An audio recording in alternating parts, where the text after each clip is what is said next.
Agatha could barely listen, because Peach and Pistachio had hoisted her out of bed and were already scrubbing her with scalding towels, while Grapefruit shoved a toothbrush in her mouth and Rose smeared her face with an array of potions like Sophie used to do, only without Sophie's charisma or humor.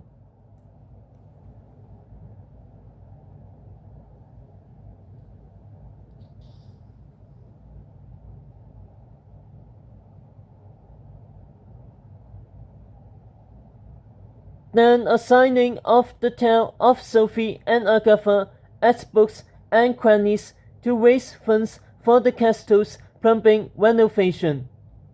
The Lavender Woman continued in a crisp, posh accent, followed by a lunch fundraiser at the Spencer Club, where you read a storybook to children of rich patrons whose donations will repair the drawbridge.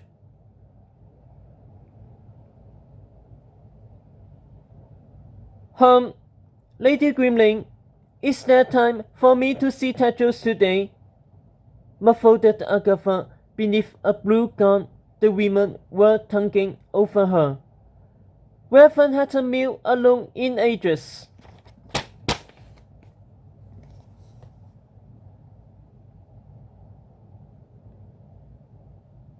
After lunch, you'll begin waltz lessons to prepare for your wedding dance, then adequate training so you don't make a mess of yourself at the wedding feast, and finally, history class about the triumphs and disasters of royal weddings past so that yours might end in the annals of the first rather than the last. Lady Grimling finished.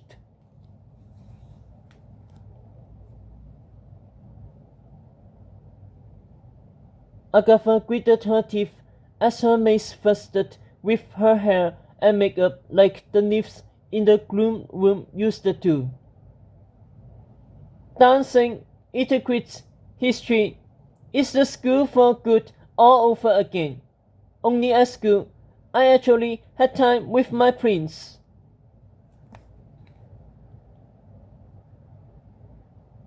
Lady Grimling raised her eyes to Agatha. She snapped her book shut so sharply a gemstone fell out of the mirror. Well, since you have no further questions, your chambermaid here will see that you get to your breakfast on time, she said, turning for the door. The king needs me by this side every possible moment. I'd like to see Tetros today, Agatha insisted. Please add it to my schedule. Lady Grimling stopped the coat and turned, her lips a tight wet slash. The chambermaid subtly backed away from Agatha. I'll say you saw more than enough of him last night. Against the rules, said Lady Grimling. A king cannot be alone in your room before the wedding. Tetros should have the right to see me whenever he wishes, said Agatha. I am his queen. Not yet, princess, said Lady Grimling coolly. I will be after the wedding, Agatha challenged, which I spend all my time planning like some brainless biddy when I'd rather be with Tetros, helping him run the kingdom of which he is now king, and seeing that you're chief steward in service to the king and future queen. Surely that's something you can arrange.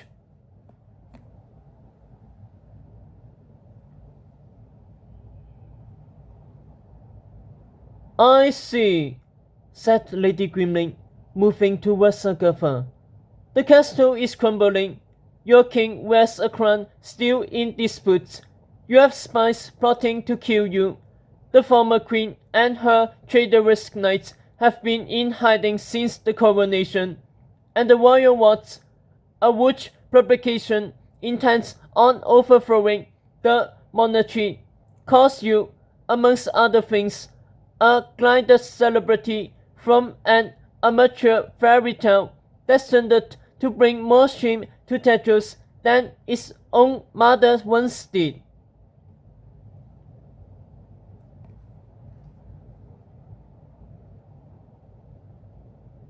Lady Grimling smiled, nodding over Agatha. And there you are, still pining for your days at school and a little kissy time in the hall with the class captain. No, that's not it at all. I want to help him, Agatha retorted, enduring the onslaughts of her steward's perfume. I'm fully aware of the problems we face, but Tedros and I are supposed to be a team. Then why hasn't he ever asked to see you? Said Lady Grimling. Agatha flinched.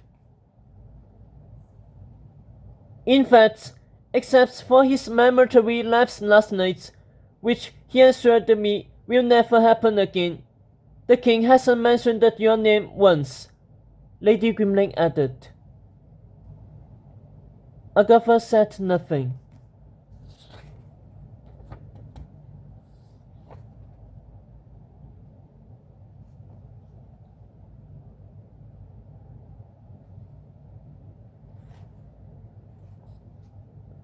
You see, I'm afraid King Tedros has better things to do, trying to bring Camelot out of shame in time for the wedding, Lady Grimling went on. A wedding that must be so magnificent, so memorable, so inspiring that it will erase all doubts that rose from that humiliating coronation. And it was a wedding that, per thousands of years of tradition, it's up to the future queen to plan. That's your job. That's how you can help your king. She leaned in, her nose almost touching Agatha's.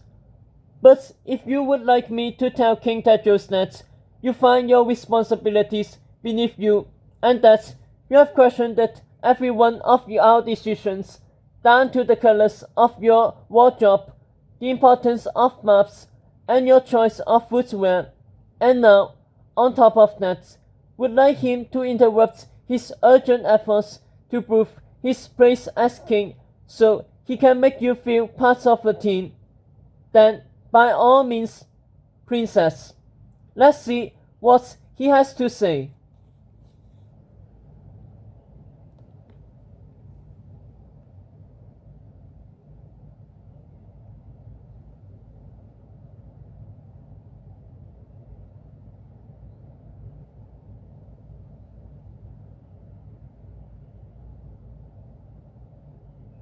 Agatha swallowed, her neck washing wet. Her eyes drifted down to her clumps. No, that's okay. I'm sure I'll see him tomorrow, she said softly, looking back up.